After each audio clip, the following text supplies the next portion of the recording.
NBA basketball fans, welcome back to the NBA Banter podcast. He's Marshall, I'm Chris, and we're here to discuss everything going on in basketball.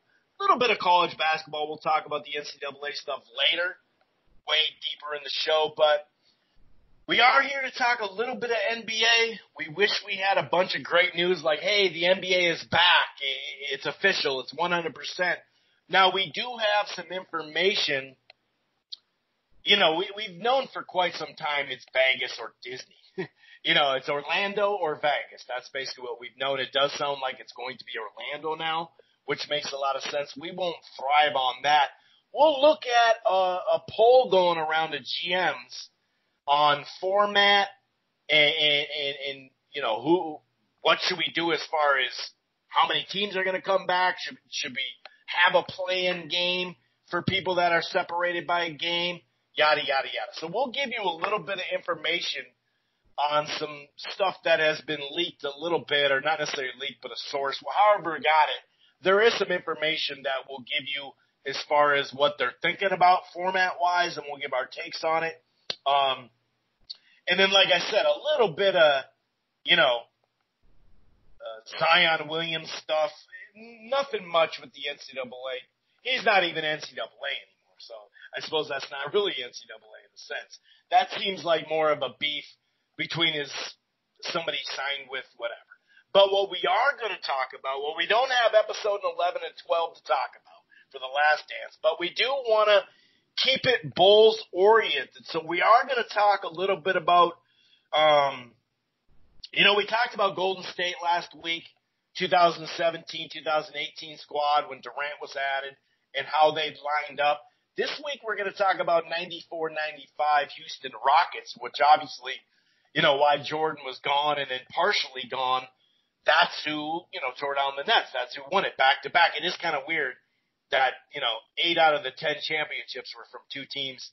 At the front end, Detroit in 90, and then 99, the Spurs. So we'll talk a little bit about that. And the matchup, if you look at 91-93 Bulls, when they actually did play Houston, it does better than you think. And then the actual matchup, like who's going to cover Akeem Olajuwon. Not just that, but remember, the fourth and fifth year of consecutive championships, mentally, physically. Remember they talked about that in the documentary. We've talked about that so many times on the show with Golden State, with Detroit trying to get their three-peat. It happens, People just wear down. Injuries happen.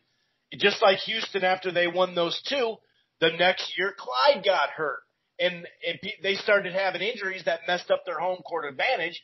And that does have something to do with getting back to the finals or in the finals. So there's a variety of looks that we're going to take at it. Not just a straight up would Houston beat Chicago. There's layers to it. And also, like I said, what Jordan and the Bulls would say from that 91-93 time range about the matchup and how difficult it was. But Houston themselves were trying to rise as a team out of the West. So we'll definitely talk about that. Also, that 96, 97, 98 squad, if they did bring it back, which is what Jordan and a bunch of them were talking about at the end, we really don't know if Pippen would have came back, because would have Krause figured that out? I don't know. But could they have four-peated? They were really tired at the end of that other season, but it was a lockout season, so that could play positive because they get more rest, but also negative because they're an aging team. So it plays into it in a variety of ways. Horace Grant has spoken up. Some of it makes him sound like a hater, and he's taking it personal. Sometimes he makes some good points. We'll talk about a variety of this stuff here on the NBA Banter podcast. If this is your first time listening to the NBA Banter, and by the way, we normally call it the NBA Playoff Banter podcast, but obviously, we can't do that. And speaking of playoffs, speaking of the NBA, we would be in a couple of hours, there would be a game tonight, and it would be a conference final game, folks. It's just one of those things. I remember doing this week after the NCAA canceled, thinking, man, we'd be coming off a Final Four weekend and all that. So something to keep in mind, but it does sound like sometime in July the NBA will be back. Let's hope so. But anyway, if this is your first time listening to the show, it streams live right here on blogtalkradio.com/Rope-A-Dope Radio. It streams live. It archives. It's basically the headquarters. You can find it at the show. But if you want to listen to the NBA Banter podcast and you don't want to go to Blog Talk, some people download it, some people listen to the browser. If you don't want to do that, it's everywhere almost. I mean, it's at the Rope-A-Dope Radio podcast. To find this show is at Apple Podcast. It's on iHeartRadio, Player FM, TuneIn, Spreaker, Stitcher, really across the board. We're also part of the Grueling Truth Sports Podcast Network, which can be found all across the board, including Spotify. You can find the show with your Siri or Alexa right through Spotify or TuneIn if you feel. While you're at it, why don't you head on over to thegruelingtruth.com. That's thegruelingtruth.com. They got a great sponsor over there, betnow.eu, with the promo code TGT. It's football, it's basketball, it's baseball, it's boxing, it's everything in between. And one thing real quick, if you're thinking about cutting the cord or you have and you're not quite happy, you're looking for something, I got something for you. I use it myself. It's called AT&T TV Now. It's live streaming cable, okay? The plans start as low as $55 a month. However, there is a 7-day free trial. You can just try it out once you sign up. There's no annual contract. You can stream it anywhere. They have the cloud DVR. It's AT&T TV Now. That's live streaming cable. However, if you're in a part of the country, in the rural area or by an airport, I can relate to that. Or you just got real mediocre internet. Let's say, it's one thing to watch something that's archived already on Netflix or something like that. But when you have a live streaming, platform, that does usually take better internet. I got something for you. It's more of a traditional platform, the AT&T TV, the cable platform. That's available here in Minneapolis, Minnesota, parts of New York, parts of Florida, parts of Texas, parts of California, all the way to the Northwest and Seattle, other places like St. Louis and the Midwest. It's a growing platform, like I mentioned. It's not everywhere, but try it out, AT&T TV. You can just Google it, put your area code in there, see if you got it. Otherwise, AT&T TV Now. Live streaming cable. Okay. So we are going to kind of get some of the blah stuff out of the way as far as format, polls and stuff that the NBA is sending to GMs and whatnot. But before we do that, I will bring in my co-host Marshall just to see what's going on with them, man. How you doing? I'm good, sir. Still running? Still losing weight? Still running? Sadly, that's been on delay. I was grocery shopping, and 8 different things happened, and it led to me trying to put my stack of my watermelon buy drinks on top of my fridge. I had already opened it, take one out, and one fell right on my toe. Oh. Yeah. So the swelling's gone down on my foot every day, and the toe now is just bruised pretty bad. But I think since the swelling's gone down every day, I hope it's not broken. Because I know I'm excited to golf with my dad this summer. That's something we always do, and I want to keep running because I've been losing weight and in best shape of my life, and now I'm chilling on the couch watching a bunch of television. It's hard to do a whole lot of workouts when you can't use your foot. You can do some stuff, but I get bored doing push-ups every day with my leg on one another. So yeah, but hopefully in a week or two the pain's gone because I don't want to wear a damn boot. That would suck, but. I don't know. Yeah, no kidding. Especially in the summer, like you said. I mean, the only thing you can do right now is swim. That would do it. But where do you swim? Yeah, no shit. I will say, for you'd mentioned the Jordan documentary is over. They did replay the game 6 in HD, which was kind of cool. I actually, due to my boredom and my busted foot, I watched that. Yeah. And just one side note, and I'll throw it back to you. It was really cool. So in the game 6, when they're breaking down the end of the game, and they actually show footage of inside the conversation of a timeout with about 2 minutes to go, and it was really cool because in the timeout before Jordan had the play, this was a timeout before the timeout of the huge play where they stripped Malone. Pippen said, "Hey, when it comes to later in the game, make sure if they throw it into Malone." Make sure to double team him, pretend to fall back, and then go back and strip it. Right. So Pippen actually called out hey, when they go to the post, fake it, then go back and double him. And I thought that was really cool just because I'm a sports nerd and like, dude, that's what Jordan did. Yeah, so and it worked. It's like, holy shit, Pippen called that shit out and it worked 100% because you see it in the game and you're like, dude, Malone had no freaking clue at all. So, I mean, I remember it live. Like, oh shit, damn, I didn't even see him come back. I didn't even know I thought he was gone too, you know? Yeah, so you know? I just thought it was really neat that like Pippen legit called that out like in a timeout, like 2 minutes before it happened. That was just kind of a cool sport, nerd moment. Yeah. And like we said, though, that starting four of Harper, him, Jordan, and Rodman, talk about the defensive awareness, the grit, the length. Like, it's just tough to mess with that lineup. I mean, you got enough scoring. There is a guy in there that can score a little bit, and Pip can score himself. But yeah, that's interesting. That is cool. I love when they do that. I've been watching some of these. What the hell is it called? Where Kobe did a bunch of them too. Where they it's not awareness. It's I can't remember what it is. But it's basically like Mark Jackson was breaking down one of those Pacer games. Phil Jackson did one. I believe Steve Kerr did one. And those are just fun to see these guys. And, of course, when he'd hit a bucket, Jackson be like, there goes that man. You know what I mean? Like, wide open shot to Mark Jackson, he's going to knock it down, Like, so sure. They also were playing with stuff, too. But to see the people that actually do it break down those plays and how they have the light on a couple different people and just seeing how they did it, those are dope, man. That's cool. I got to see that. I'm sure it's on archive or something like that. But that's cool. That's really cool. So real quick, as far as this is from The Athletic. This is basically surveys, polls in a sense, surveys that they're sending around to GMs just to kind of get a feel of where everybody's at, what they think maybe should happen. And some of it is a couple of things that they're talking about, a two-step approach to starting of the games, 2-week training camp at the team's market, then a 2-week quarantine training camp in the playing location, which would make a lot of sense.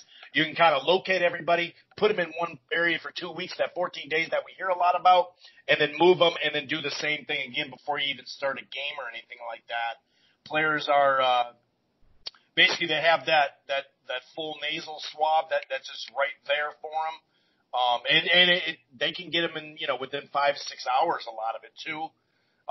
There's some other information out there that's kind of like, well, we'll see and where they go, doctors and security and all that. That's kind of more of some vague stuff. But here's some really interesting stuff. Advanced directly to the playoffs, 16 teams. 4 rounds, best of 7, the full thing, basically. So start as of March 12th standings, a playoff plus option, expanding the number of teams with opportunity to play either through holding a play-in tournament, like we've actually mentioned in the past, to determine the final seeds, or to play off the bubble, or a first round to get like a group stage thing.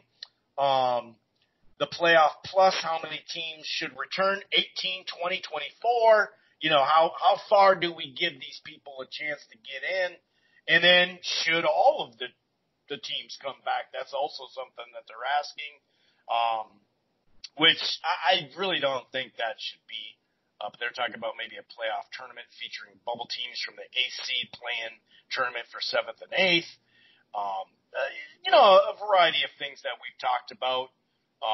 Each team plays 2 games against each group opponent, and top 2 teams from each group advance to traditional second round. Scrimmage games prior to any restart, 2, 3, 4, or 5 of them. Total regular season games, 72 to 76. Playoff format, the same thing, traditional instead of, or reseeding all the teams. They actually do put that in there. They have been, flirting with that over the last couple of years. I hope they actually do that at some point. And then latest possible dates to finish.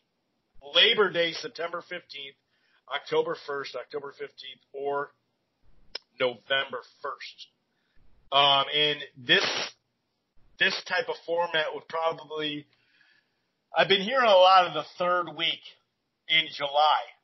But if they do start to come back in a week or two, it could be like we mentioned earlier, July or mid-July too. So these are all things that make that light at the end of the tunnel that we've been talking about brighter and brighter, man. Yeah, I think that, again, there's... You're blocking your phone mic a little bit. Huh, I got a haircut too. Am I better now? Yeah, you're good. You're fine. Oh, okay. I think the main goal, if you haven't heard our last few podcasts, my point's always kind of been is that I think Silver's done a great job handling all of this. I think he's looking for health. I don't think he's being irrational like other people in our country. I think he's doing everything a leader should. But I think his main issue, Chris, he doesn't want to have happen on his watch is to have a season where there's no champion. Because 20, 30 years from now when, there's new sport fans and, history's been written and all this stuff, I don't think you want to be the commissioner that has a year where, hey, the Los Angeles Lakers went 42-18 and that was their record this year, so who won the title? Oh, there was no title that year. I think part of it's that. And I think part of it is the fact that these athletes are probably losing their damn minds. I was listening. I tell you, I was listening to that Memphis podcast, and one of they kind of do a weekly update, like what are the Grizzly players up to this week?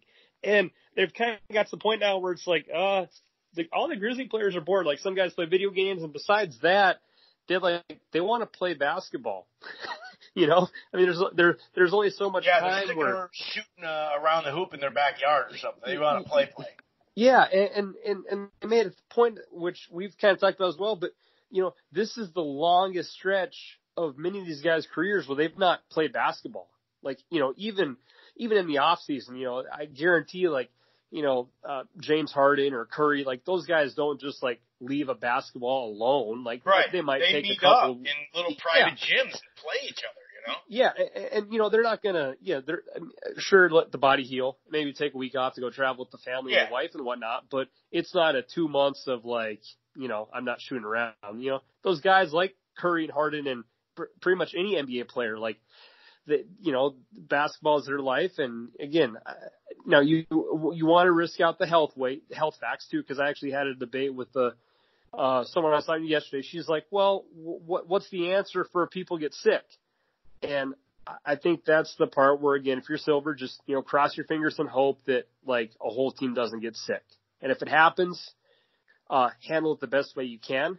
I just think that, unfortunately, that is a risk that the sports world is probably going to take. And hopefully if we're testing and have precautions and have the thermometers and doctors on staff and everything we can, hopefully we'll avoid that happening. Because I know, like, the German soccer has been the first sport to come back globally, essentially. And they've hold on. Boxing already had one weeks ago. Calm down. No, I'm just kidding. You're right. I hear you. I saw a little clip of it, actually. And they had a manager sneak out of the hotel to like go get toothpaste or something. So they put him on like a 2-week quarantine thing. So like they're taking that shit serious. So I do think that we'll have NBA because for the reasons I mentioned, and hopefully they'll handle it well. And hopefully the guys stay healthy. I think, Chris, when this first all happened, people were a little bit scared, and maybe for the week or two later, it's like, oh, is there going to be a season? But I'd be really surprised. I don't think we're going backwards. I mean, I know as we were talking on the phone before this podcast, some states are doing good now. Some states are still struggling with this pandemic in general. But I'd be massively surprised if the NBA was like, we're just going to call it good. I think we've gone too far now with too many proposed plans for this to not result in us having our playoff podcast in a month or two. Right, especially with only 15 guys, especially when they can go to Orlando, which already hosts college tournaments, high school stuff, summer league stuff. It can be done. And another thing is a lot of these guys are in great health shape too. Because their body is their temple, right? And this is their whole job is to keep their body in good shape. Now, there are some people that have underlying issues like asthma and stuff like that. They've been able to be okay. But a lot of these guys, even if they were to get it, maybe they'd be able to fight it off better than the average person. And also because they'd be able to detect it earlier. And that's a key thing. This isn't going to be like, I mean, you can not feel anything and still get tested. Whereas me and you and most of the country, that's not the case. There's still not even enough tests to do that, even if you could do that. So, yeah, I agree. I think I'd be surprised too. I'd definitely be surprised. So. I guess, Chris, the only negative moving forward with these plans is the fact that they'd have to pay out the to the TV stations. That's one thing we've kind of talked about. I believe for every local TV market, a team is expected to show, for example, 70 Timberwolf games. So if FSN's only showing you 63 Timberwolf games this year, the NBA will have to cut out a check for another 7 games to a station. But again, we're in a time now where the NBA can afford to do that. They don't want to, I'm sure, but that's not a reason to bring all 30 teams back and play games just for financial sake when the NBA can afford to pay that part off. Yeah, exactly. And even if the teams or if the fans wouldn't have showed up to those Timberwolves games, you still got to play them. Sure. They actually do okay, not that bad. But no, you're right. You're right. That regional, that local and regional stuff, that they're gonna have to give some money back or get paid less or whatever the case is. There's no doubt about that. And it seems like that hurdle is going to be okay. We see like the NCAA as far as for football and basketball and sports in general, but that's the ones what we're talking about coming this fall. The SEC and the Big 12 are going to start allow June 1st to let their players come back to the facility, and a lot of them are saying they're more safe in the facility than they are here or than they are out in the normal world. We can keep track of them way better. And so, yeah, I agree. I think it will, it'll come back. And basically how we're going to do the show is we normally take about a 7-week break in the middle of the summer, basically after free agency. And sometimes we'll do a free agency show and then 3 weeks later we do another one because, it just pops up. Someone got traded big or whatever. So we'll probably, our next show will basically be on, and we're thinking it'll be by next Monday that they announce. So, or at least I'm thinking that, just based off the news and stuff like that. So that'll probably be our next, we do have some topics for that show too. And then we're probably going to take a break because before you know it, the NBA playoffs will be here.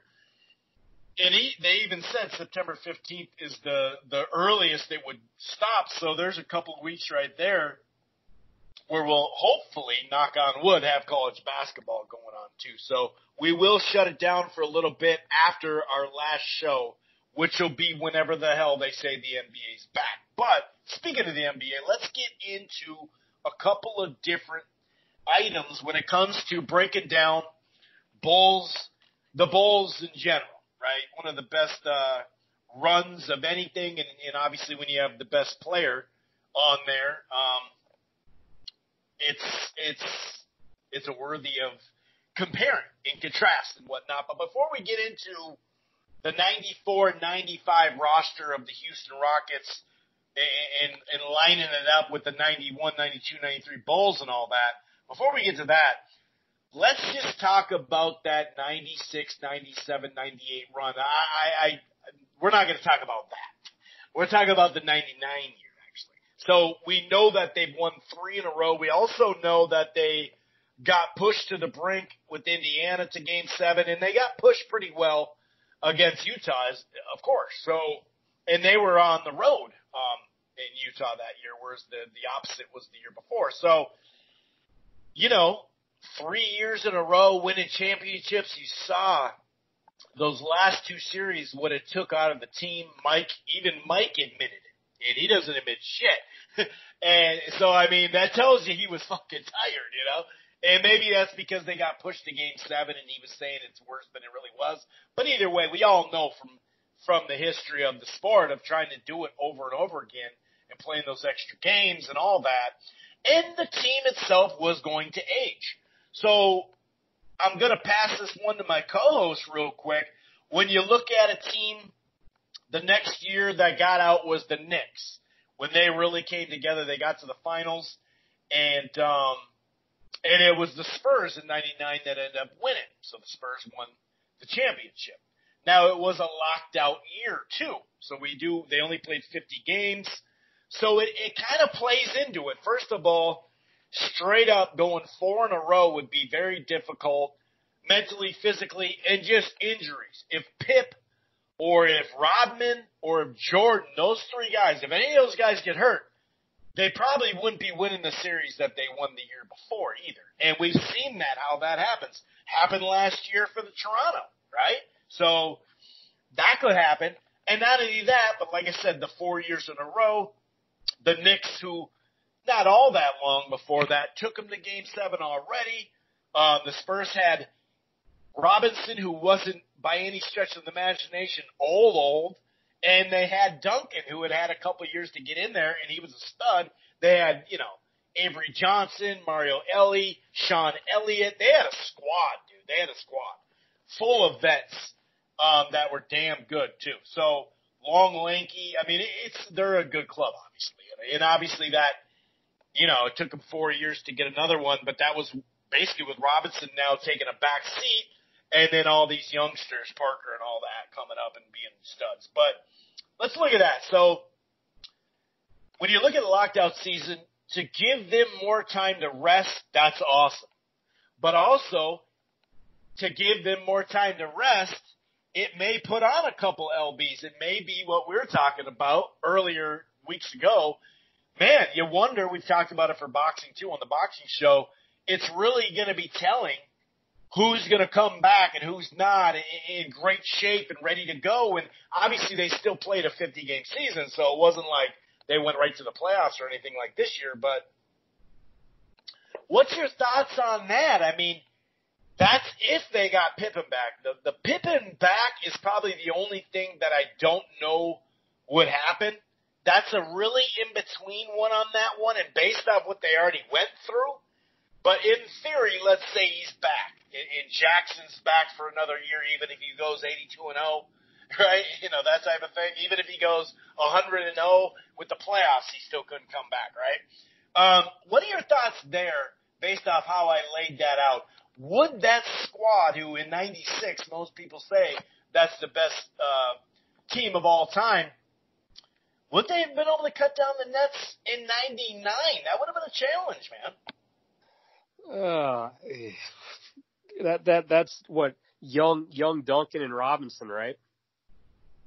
Well, not a young Robinson, but not an old Robinson. He won in 95, I believe, the MVP. So he wasn't as old as he was in 2003. Remember when he had taken Rose had come up as far as like a small power forward who would fill in, and he played, but it was more reserved. But yeah, that you have. But a young Tim Duncan, correct? Oh yeah. Okay, yeah. A ready to go MVP type Tim Duncan coming into his own 100%.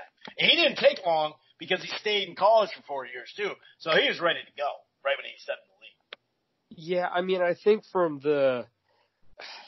you can never count Jordan out from you learn that from watching a 10-part documentary that the dude couldn't hit a baseball and a curveball, and people called him out, and a couple weeks later his average was going up. So, I mean, to doubt a man like that is something you don't want to do. But, I mean, it would have been another big punch to take, and maybe that would have finally had a chink in the armor. I mean, that Spurs team, you also, with the Spurs team, now you again have Hall of Fame talent that matches theirs, and a Hall of Fame coach who matches theirs. Like, I mean, that Spurs team would have been just as competitive as the Jazz team or the other teams they played, just because you had two of the best bigs of all time with a coach and guards who were respectable. So, I mean, I think it would have been really interesting to see if Jordan would have been still, mentally quite as strong and physically there. I mean, you can tell he's a guy who, when the year was over, was like ready to just go on like a 3-week vacation and just like sit on a beach. Like he put everything into every season he had. So if he had another year of that again, like it would be hard to say. And I mean, obviously the Stockton Malone pick and roll was a tough element to defend, but I mean, I think Duncan and Rodman would have been a hell of an element to defend, because Rodman can't guard them both. Like you would have had, maybe Kukoc or Pippen on one of them, and it would have kind of been a different setup, because that is the one thing. The numbers did show that the main reason why the Bulls did win their games, whether it was those clutch games against the Pacers or the clutch games against the Jazz, was the rebounding. Like that was kind of hidden in the facts was the rebounding was the Bulls were an incredible rebounding team, partially due to Rodman and having a very athletic squad. So I think it would have been a different dichotomy. And obviously, the NBA now, or I should say back then, was really, the more post players you had, the made the more well-rounded you were, Right. I remember I heard numbers about when I was rewatching that Game 6 again, like the Jazz, like if you had left out like Game 3, like we're like, it was like freaking 12 of 32 or something for threes. Like the way the sport has changed in 3-pointers is just so crazy. But yeah, I think it would have been really hard for them to do just because it would have been another year of wear and tear on the body. And I'm sure Pippen would have had his issue. It's just, there's so many things where you're like, oh, Pippen might have been really pissed off that year. And, Phil might have been facing more pressure, and can Jordan do it again? Like, yeah, it would have been a hell of a fun series. Maybe you would have favored San Antonio just due to not being as worn out and having a skill level that could probably really closely match the Bulls. Right. But in the same breath, maybe they wouldn't have been the favorite going in on the books just because of not necessarily the unknown for the players, but as a unit, as a team, they hadn't been to the finals. So maybe until all of a sudden Game 1 and Game 2 comes, you're like, oh shit, dude, wow, this is a tough series. Because even when you look at these Bulls betting odds, you look at some of them were tighter. Some of them that seem, on paper to be easier turned out to be tougher. So, and that's just the finals. We're not talking about the Pacers or the Knicks who would push them to Game 7 too. So breaking down this, Timmy Duncan, 22 years old, played all 50 games, was playing 39 minutes, shooting basically 50%, 22 points, 11.4 boards, and 2.5 blocks. Now you had Avery Johnson averaging about 10 points and 7 assists. He was a vet. They had a good blend of vets and then, a lot of vets and then some young players in there. But David Robinson, he averaged 16 points, 10 boards, and 2.5 blocks. And he was right on that 32-minute mark. So they were able to calm him down a little bit on the minutes. And then you had the small forward, Sean Elliott, which is a handful of a player in general. In fact, Sean Elliott was traded with Horry.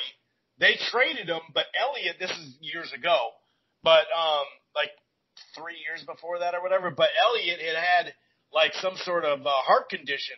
So he actually had to get surgery and all that, so that he failed the physical, so it sent Horry back to the Rockets. And Elliott kind of made a comeback and was still a good player.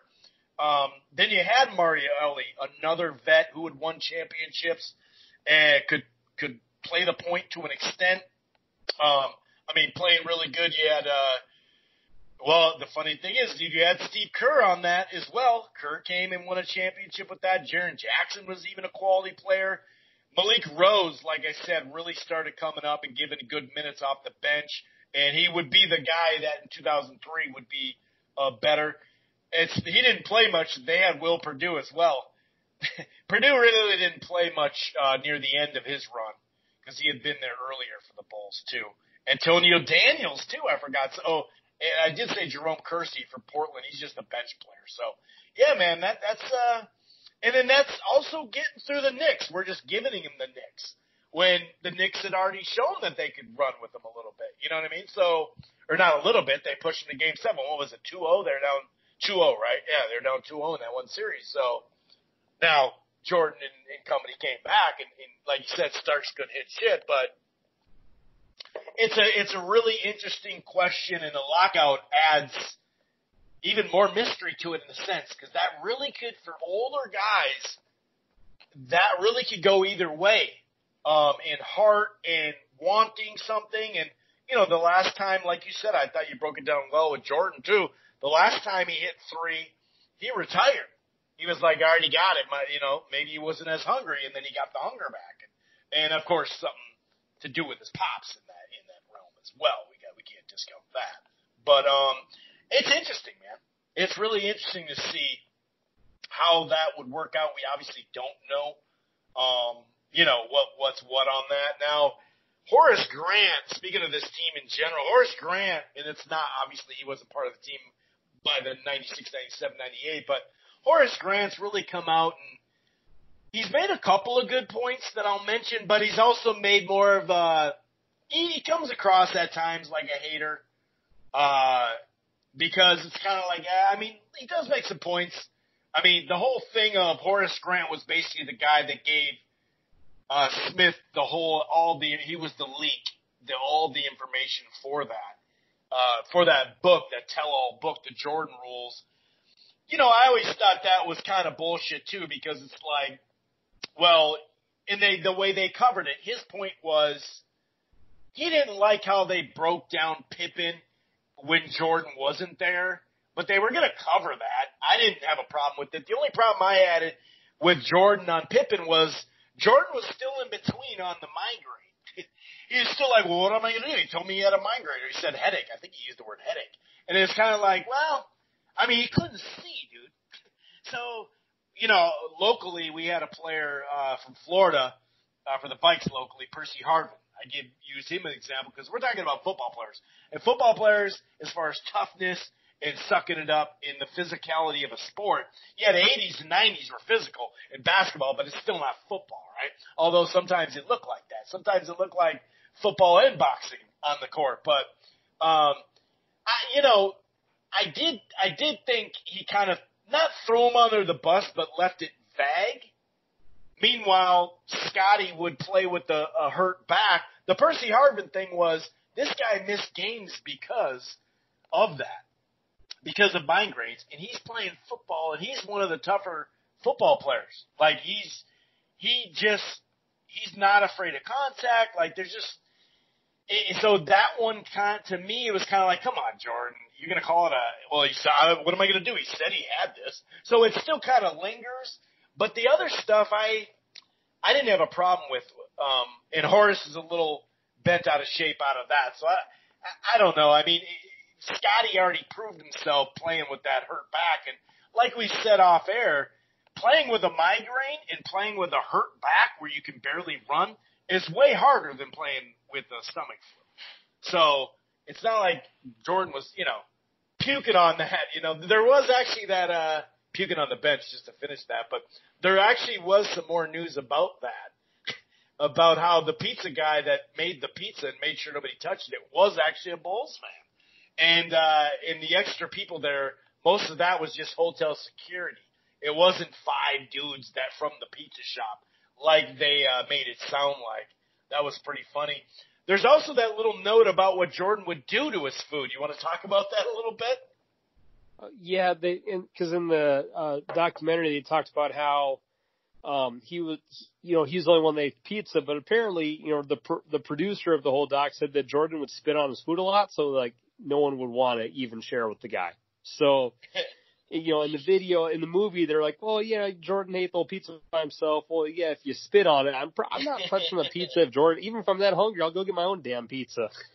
Right. So yeah, that was an interesting bit, but yeah, that did make me laugh quite a bit. But go ahead. I do hope, I hope that this masterpiece that we did see, I hope this opens door for like other teams.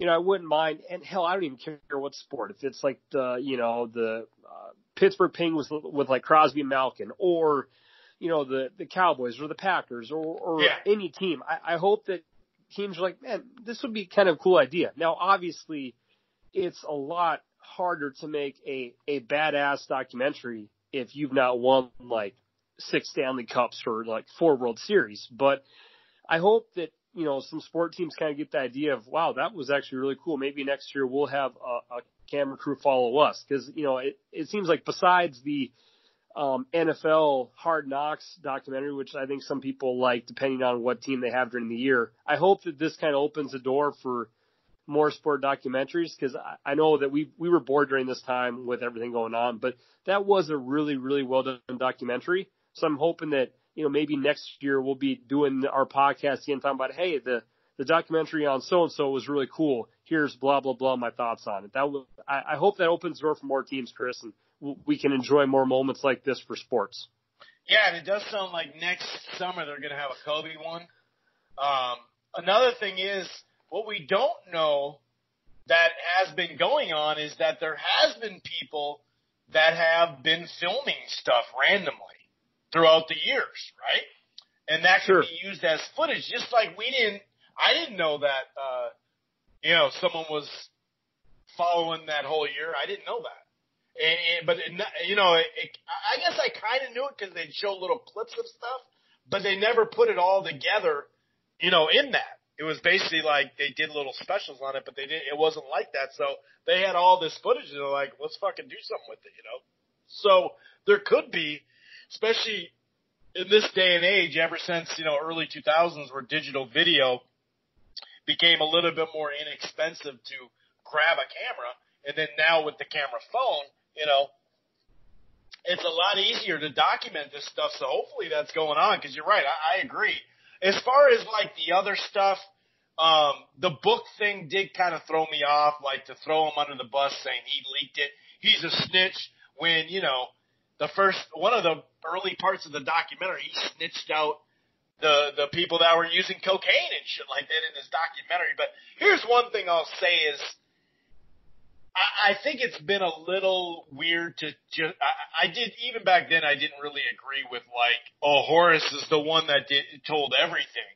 Because Horace says in the documentary, the reason why he doesn't really like to call it a documentary is because, like, for instance, Steve Kerr, Paxton, B.J. Armstrong, that Scott Burrell dude who he always picked on, he would pick on people he knew he had a good shot at beating up. But what they didn't tell you in the documentary, and this is what, this is the part of the documentary that makes it more of a docudrama and just an awesome piece of work that is, serves its purpose, but it might not be documented 100% from a viewpoint, but it doesn't take anything away from it of the quality of work and how good it was and how gripping it was. However, he tried to do that with Harper. And Harper said, I'm trying just as hard as you in this practice, and two, I'm right here, dude. So if you're going to try to throw a punch at me, let's do it. And Jordan didn't want any. Didn't approach Grant. Didn't approach a bunch of dudes, but yet they didn't talk about that part. And that's the only problem that I ever had with any of this. But here's the Sam Smith, the guy to be fair, he had a great career before he even started writing about sports. And here's a little clip of him, and then we'll get to the Houston Rockets and whatnot. I was an investigative reporter in Indiana. It won, the award-winning, won national awards, and people went to court. I got beaten up by somebody, assaulted as a result of stories I wrote. People lost elections. Then I got to Washington, D.C., doing investigative work. I have a background in business. My undergraduate degree is in accounting, so I have business knowledge. I go to Washington doing national investigative work, breaking stories. Then I take a little sabbatical and I work on the staff of a U.S. senator. Then I come to the Chicago Tribune. I covered the 1980 presidential campaign, doing national stuff. So now I've done all these things, and I get in on sports eventually, covering these things. So now, in 1988 or 89, when this 22-year-old kid from rural Georgia comes to Chicago, finally I can get the information to write a book about the Chicago Bulls, because Horace Grant, who is, has never basically been out of Georgia his whole life, has now come to Chicago, can show me the way. I mean, this is such moronic thinking. And that's even back then, I had known this guy to an extent, and I didn't even know about some of the stuff he had done as a writer all the way until I looked into it, and it's like, wow. Like, yeah, I mean, first of all, if you're going to write a tell-all book like that, you're not going to have just one or two sources, you know what I mean? So, sometimes, like I said, Horace, definitely there's moments where he's coming across as a hater. Of course, they were going to go and look at Pippen when he didn't want to go in that game? Of course. This wasn't going to – I can understand the bitter feelings, but they just didn't – like, for instance, Jordan just holds grudges, dude. That's just how it goes. I think that's well documented by now. But Horace did make a good point that Charles Barkley has said in the media years ago that, when asked about how good of Michael Jordan is in the front office and as an owner, he hasn't been that good. I mean, Kevin McHale, Isaiah Thomas, Larry Bird was pretty good. I thought he was good. And then as a coach, Isaiah was better as a coach than a GM, as we know. But, these are basic stuff. I just named 2 Hall of Famers, McHale and Isaiah, and everybody knows they weren't good GMs. But it's accepted. But when someone says that, and Barkley said it on a show, that he's failed as an owner or as a GM, which he has. He definitely had. Kwame Brown as a first pick. Where's he at? Like, he hasn't been a good front. It's no big deal. But he hasn't talked to Charles since then. They don't talk anymore. They literally don't have conversations anymore. So, I mean, a lot of this is just bitterness, old feeling, and competitiveness. You know what I mean? So it's all part of the mystique, I think, when it comes to this, A lot of emotion. Yeah, and that's what makes it entertaining. I was actually having a debate. Well, I'll just say that we were having a debate, but I miss that we don't quite have that nowadays in the NBA. I wish that there was more bad blood. Like I was a Knicks fan growing up, and watching like the Knicks Pacers and Knicks Heat, like that was. I'd say in sports in general. I mean, You got guys in football that exchange each other's jerseys after the game. Yeah, and just I mean the right like the closest rivalry I could name that I've had as to being a Warriors fan would be like Warriors Clippers, and I mean like I know probably Draymond doesn't like Chris Paul, but like the Knicks and Pacers and Knicks and Heat, like that was just some like cold-blooded like just hatred, and like the games were fun because they kind of beat the crap out of each other. So from that sense, I miss that in the NBA. I wish the NBA had that more. I would enjoy the sport more, because my best friend's younger cousin's like, dude, NBA nowadays is so much better for the game. I was like, yeah, for sure from a style standpoint, but I told him, I said, I would prefer to go back to the 90s where maybe the score wasn't as, high, but like the games were just more physical and tough. Like I know that it's changed. Everyone would have their own opinion, but there was a sense of like, just a competitiveness and a fierce rivalry that we don't have now. And I know that it's not going to change anytime again soon. And obviously the flagrant fouls, all that stuff now, but it was so cool to watch games back then. And now you're seeing an art to the game more with threes and everything, but there's never really that rivalry. Like, again, the Warriors and Clippers is like the biggest rivalry I can list. And I mean, again, that's just Blake Griffin shit talking, and no one likes Chris Paul in general. So the fact that him and Draymond don't get along, like that's not really breaking news, But again, I don't know. That's it. But it's more in college sports that you still have the rivalries that will live up to that. But I think across the board in sports that it is a different mentality. I mean, some players have it. Some players get, like ripped on for having that much care, you know what I mean, and stuff like that. I like when players cry. I mean, not on some random shit, but after they lose, I don't have a problem with them crying because it shows that they give two shits. But I think you're right, man. I think it's just slowly but surely we've kind of, we've fallen off on some of that. Obviously, the rule change and whatnot plays into that and all that. But, yeah, I mean, Larry Bird and Magic hated each other for a while. They did a commercial, and, Larry's mom made Larry invite Magic in to have, food, and then they started talking. They started, liking each other, and once they were done, then they were really good friends. But during it, they hated it, and Larry even said most of those fights that were started and all that, when we played, it was me. Because I couldn't handle it. I was like, no, fuck this. You know what I mean? This is not how we hate it. We hate each other, but we respect each other, but we hate each other. And the fact that these guys are still holding on to these grudges, dude,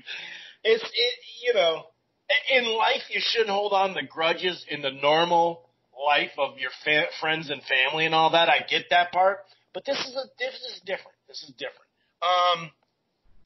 So when we talk about this Bulls squad, 94 or 91 to 93, obviously the first three-peat, right? And you have Horace Grant instead of Rodman. There's some tweaks. B.J. Armstrong's in and out.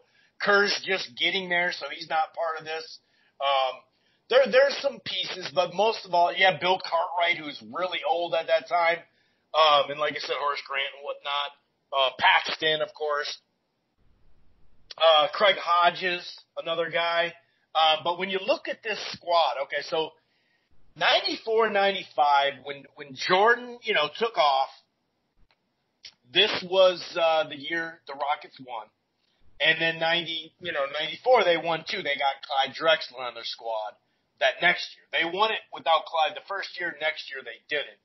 Or they had him on the squad. But it's interesting. This one's interesting because in the same time that the Bulls were on top, 91 to 93, Houston was trying to grind and get up there and add to their team, much like we saw with Jordan going off against the Lakers, against Detroit, against Celtics, especially the Celtics. He never won a game against the Celtics in the playoffs and rarely won a Celtics game in general.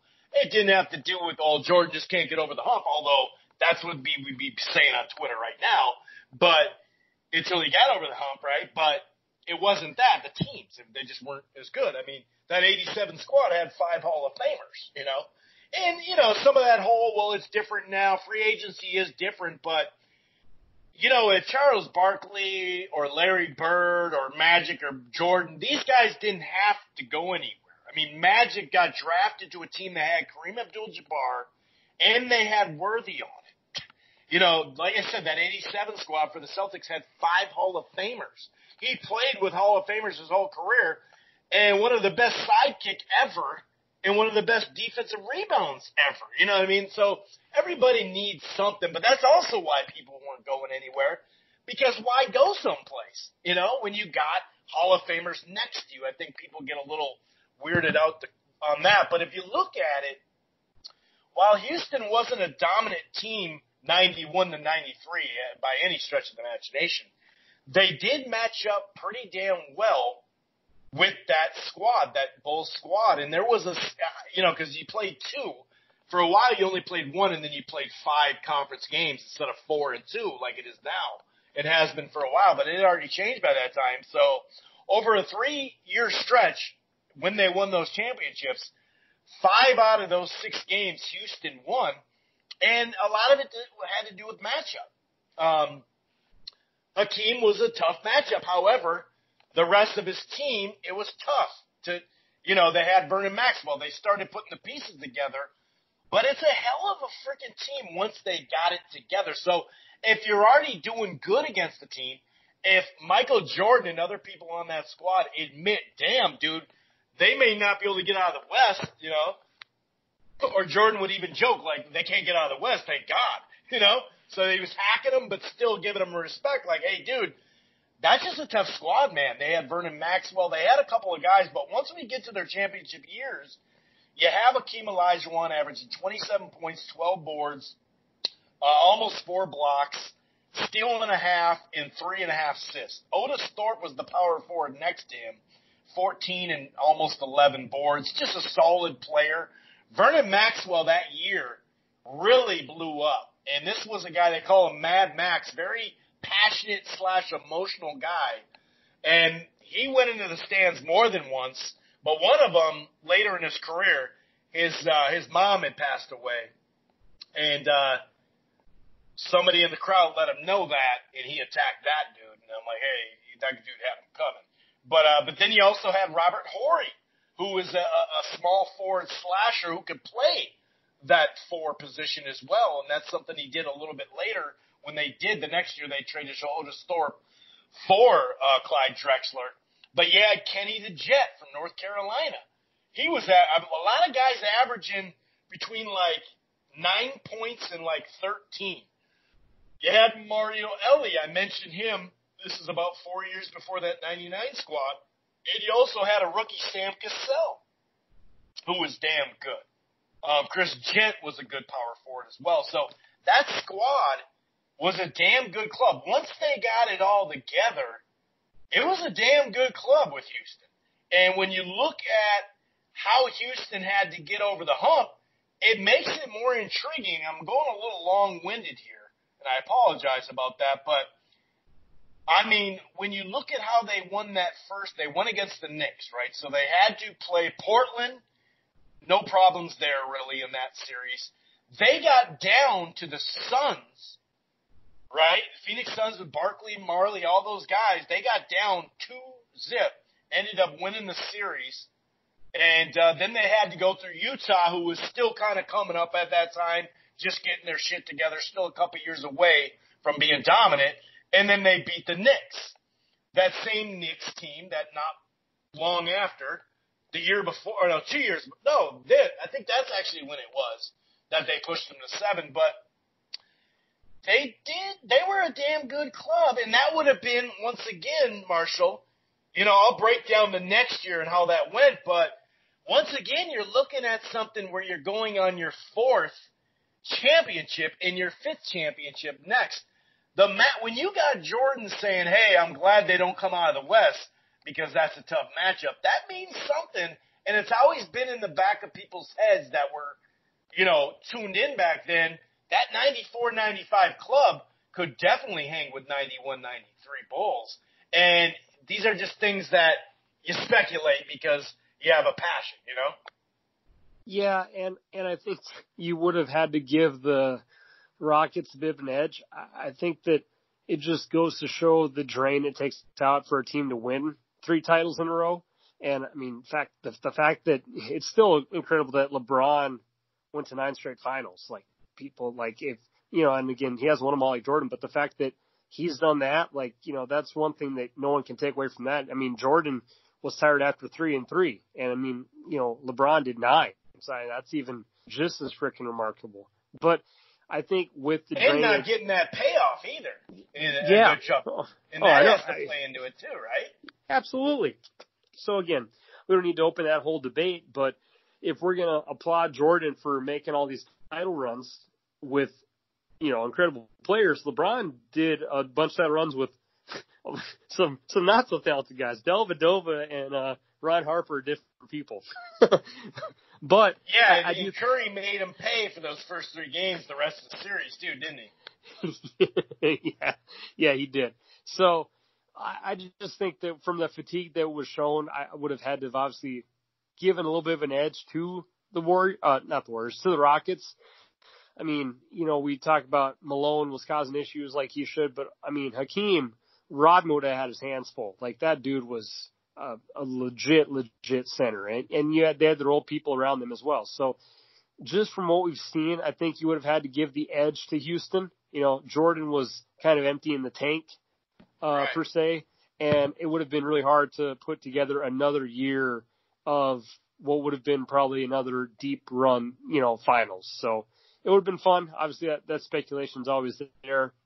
Just like I'm sure we would have lost, it would have been fun to see the Warriors I love play the Bulls, so you can only guess, but I think that just it would have been hard for them to regroup again, and the one thing I'll say about the Warriors is I think we would have beat the Raptors if Clay doesn't jack up his knee, and again, who knows, we still would have had to win game 7, we still actually would have had to win game 6, but for the most part, despite some times where Pippen was injured here and there, the Bulls actually had a really, really good run of injuries, just like the Warriors had up until this last year. Mm-hmm. We always had Steph, Clay, and Dre and Iggy, and the Bulls pretty much always had Jordan, Pippen, Rodman, which, part of that's luck, part of that's being in good shape, part of it's being a hell of an athlete, just like LeBron. But, could the Bulls have had another year of the core being healthy again?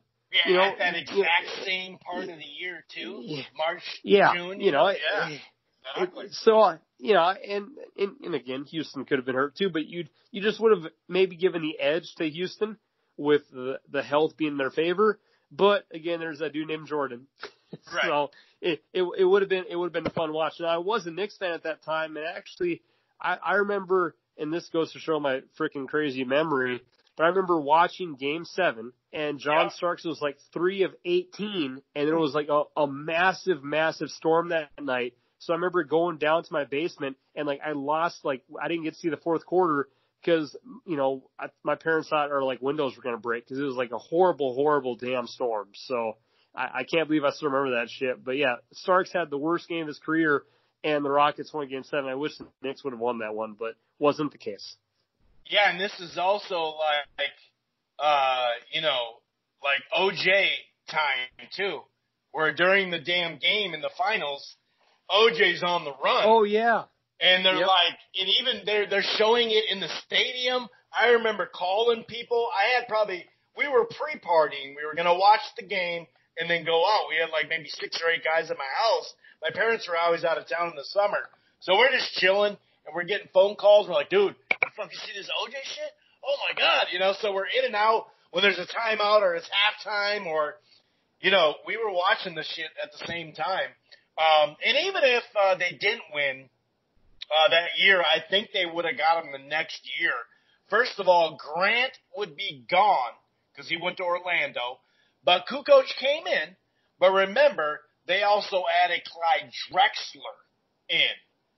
So I like Clyde. This is when Clyde was still, you know, it was about to be like, when is he going to start to fall off? And he hadn't fallen off just yet. And when you look at it, that next year, that 94, 95,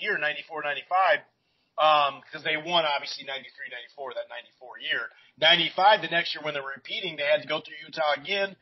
One more game this time, went through the Suns again. This time, still 7 game. I think they had like 3 or 4 7-game series.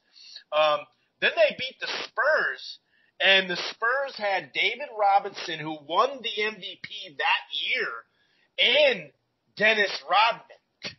So if you got Robinson, who has the MVP, who in the year before Olajuwon had won it, and he did like Jordan, he's like, that's my trophy. We will get it back. You know, I remember the quotes of him saying that in this little documentary that I watched a while back. And then they had to beat the Spurs in a 6-game series actually. They beat them, but like I said, with Robinson and fucking Rodman right next to him. So the Bulls didn't have that down low, and Rodman wasn't there that year because obviously he was with the Spurs. And then not even Shaquille had, you know, anything for Hakeem. And this is like a super in shape, young, skinny, still, I think only in his second year or whatever, but still, I mean, that's saying something. And like, okay, so Luke Longley and who is going to cover Jordan? Like Kukoc, or not Jordan, but Olajuwon. Like the matchup was really difficult once you lost I mean, even losing Grant, it's not like he would have matched up and been like, oh yeah. But that year, it's kind of funny because this year, I think I read 69 titles have been won, right? 68 of them were 4 seed and above. They are the only team that are below that. They were a 6 seed that year and won it. And this is where the problem ensued. They came back kind of on some, well, we just won the championship. Jordan's still not here. Couple of players, you know, were thinking about their careers after this year, and man, am I going to get a contract? And they weren't 100% focused. They weren't able to summon the type of basketball they had played. And Vernon Maxwell, although he went off down 2-0 the year before to storm back and win and play great ball, he started falling off. So they had a rough go at that. Sam Cassell was still there. Most of the team was still there. So they actually were having problems that second year trying to repeat. And they traded Otis Thorpe, who's a solid power forward, for Clyde Drexler. So then you add Clyde Drexler, who averaged with them 21.5 points, 7 boards, 4.5 assists, almost 2 steals. You still had now 28 points and 11 boards and 3.5 blocks, yada yada, 2 steals from Olajuwon. So now you got Clyde Drexler. And that's when I was like, dude, if they didn't get him last year, the Bulls, they would have got him this year. Without Horace, and you only had Kukoc, but then you add Clyde instead, I think they get him last year or this year because you have Akeem, you have Horry who can play that power forward, and then Drexler, and then Mario Ellie, and then Kenny the Jet, Sam Cassell, Vern. I mean, they were deep as hell. They had 6 guys that averaged basically 10 or more. I mean, I don't see them winning that series. And of course, you'd have to say, well, maybe they didn't know Clyde was coming because it happened during the year.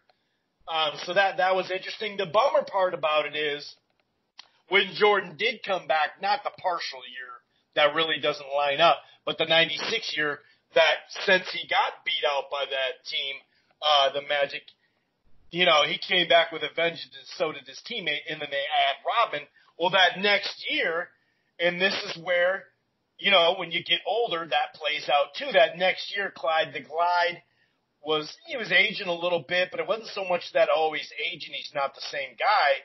He played 52 games, so he missed 30 games.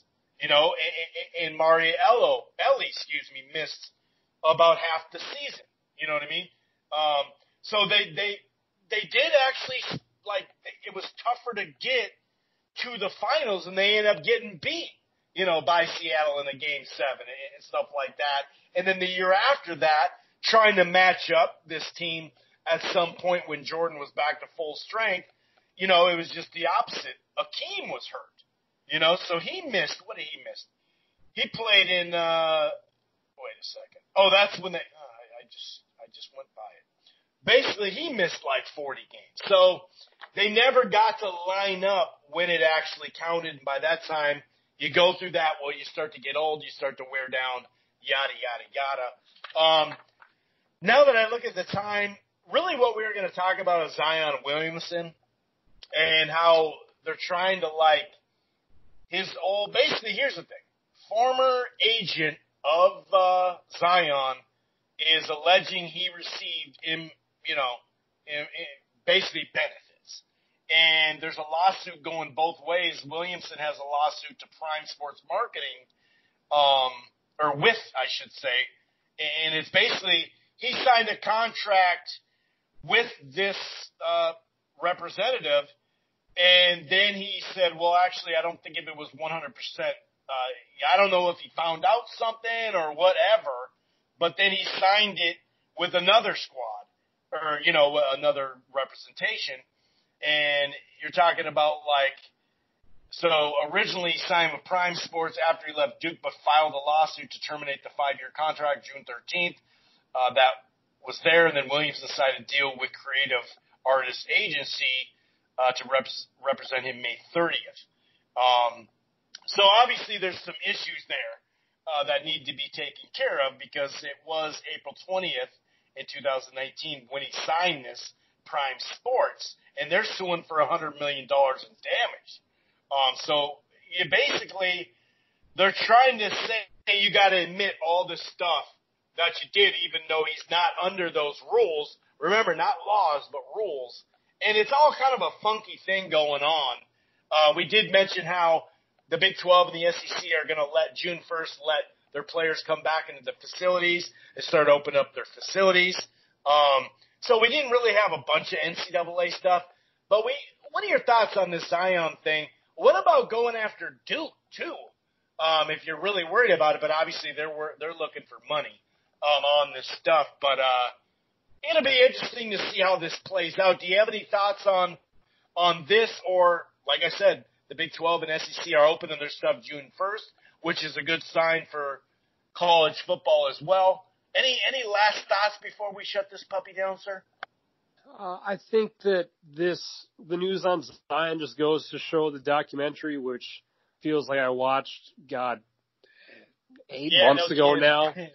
Well, it is so damn true. There's questions about, well, did this person, Zion accept money and gifts? And there's a couple of the women in the court documents. And it's well, yeah, all this is what he was trying to prove. And, what's his name? The young business dude. But it's everything he was trying to prove in his documentary. And it's just incredibly true. Right. these guys are going to college, and it's kind of a bidding war if you want a top end player. Just like that's why Sean Miller is making phone calls, and right. and like all this stuff is true. And this is just an example of a high profile player who was involved in a situation where he was offered gifts to go to Duke, and it's just news now. But again, I mean, he's in the NBA now. He's gone. Like, you're not going to go and punish the people who like accepted gifts with him. Like those women aren't like a target. It's just a part of a broken system. Now, again, even if they start allowing players to get sponsored, this is still going to occur. So overall, like, I just think it's a big deal. Just simply due to the fact that Zion is a really popular player. He seemed to be loved by the media, and he went to Duke. Like, if this dude went to Western Michigan and played basketball in the MAC, like, and I'm sure they pay players in the MAC too, but no one gives a shit because he's not a star player that was, loved by the media. So it doesn't surprise me, and I think that this was going to continue to happen more, but maybe the NCAA will continue to possibly help these players out in some way, shape, or form to avoid these incidents going forward. Because, I mean, this does make them look bad. I mean, they really don't care much because they're going to want to try to punish the guy. But, yeah, it's just, I don't know. It's, I guess, same shit, different month, But then the NCAA's, hell, our last podcast talks about how they're like, hiding, taking back restrictions against players who, commit awful crimes. So it's like they're not the holy moral people that they should be. So. Yeah, and once again, the player is getting attacked, not the coaches or anything like that. It has to do with the player and the little peons and stuff like that. And actually, I did have this article from a chunk of days ago, 4 days ago. The NCAA Council approves voluntary activities for football and basketball beginning June 1st. And a lot of that had to do with them, it was set to expire May 31st as far as, the vote that they had to stop it, obviously. That's women's basketball, men's basketball, football as far as because they'd be doing the workouts, not the normal workout stuff, but you could start to maybe have like a little drill sessions and stuff like that. Not a full-on, like, you're going to have spring practice and shit like that. But just starting to go there. The Pac-12 and the Big Ten had suspended activities through June 1st. It seems like they're going to come up with that too. All right, man, let's shut it down. Like I said, the next time you'll hear us, the title will be NBA is back. We hope it's next Monday. We do have some other topics too. To address on that show NBA-wise. Why don't you get us out of here, sir? All right, well, as always, stay safe, stay healthy, stay inside, sneak outside if you can, get those workouts in, enjoy some time at the beach park or go play some golf. Until then, the boys are out next week. Peace.